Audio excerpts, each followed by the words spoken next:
In December 1648, Colonel Thomas Pride forcibly excluded the Presbyterian majority from Parliament by physically preventing them from taking their seats. This purge, later known as Pride's Purge, left behind a drastically reduced assembly of fewer than 50 members. This remnant came to be known as the Rump Parliament. Although small in number, the Rump did not hesitate to use its authority. On January 30th, 1649, after a trial before a specially created High Court, the Rump ordered the execution of King Charles I, condemning him as a public criminal. The monarchy, the House of Lords, and the Anglican Church were all formally abolished. What had begun as a civil war had now become a revolution. From 1649 to 1660, England transitioned into a Puritan-led republican experiment. Formally, the nation became the Commonwealth of England.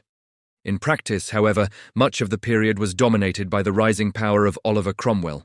Under Cromwell's leadership, the new model army subdued rebellions in both Ireland and Scotland, uniting the three kingdoms, England, Scotland, and Ireland, into a single political unit later known as Great Britain. These campaigns were brutal, especially in Ireland, where Cromwell's harsh methods remain controversial. Cromwell was a brilliant military commander, but lacked the temperament and patience for politics. He became increasingly frustrated with what he viewed as the Rump Parliament's pettiness, inefficiency, and self-interest. Tensions came to a breaking point in 1653, when the House of Commons considered a bill that would have disbanded Cromwell's army of 50,000 troops. Cromwell intervened directly. He marched soldiers into the chamber and dissolved the Rump Parliament. As members filed out, Cromwell shouted, "It is you that have forced me to this, for I have sought the Lord night and day that he would rather slay me than put me upon the doing of this work." Convinced he was carrying out God's will, Cromwell had now destroyed both the monarchy and Parliament.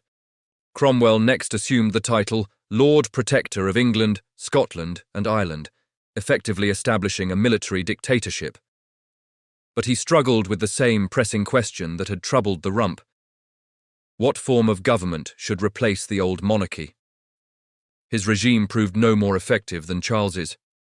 Cromwell's military ventures abroad, along with the expense of maintaining a large standing army, caused the national budget to rise to 3 times its level under Charles I. Meanwhile, disorder continued in parts of the country, and trade and commerce declined. Cromwell also proved more intolerant toward Anglicans than Charles had ever been toward Puritans. He imposed strict Puritan moral regulations, banning practices such as drunkenness, theatre-going, and dancing. In the process, political liberties disappeared, as they were sacrificed in the effort to promote religious virtue.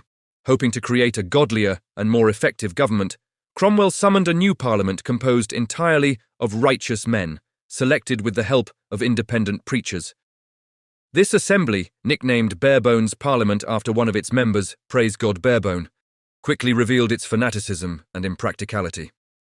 Within 5 months, Cromwell dissolved this parliament as well. By the time Cromwell died in 1658, England was exhausted.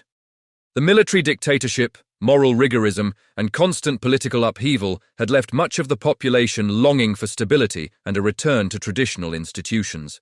Negotiations between the leadership of the army and Charles II, exiled son of Charles I, led to the restoration of the Stuart monarchy in 1660, ending the Puritan Republic.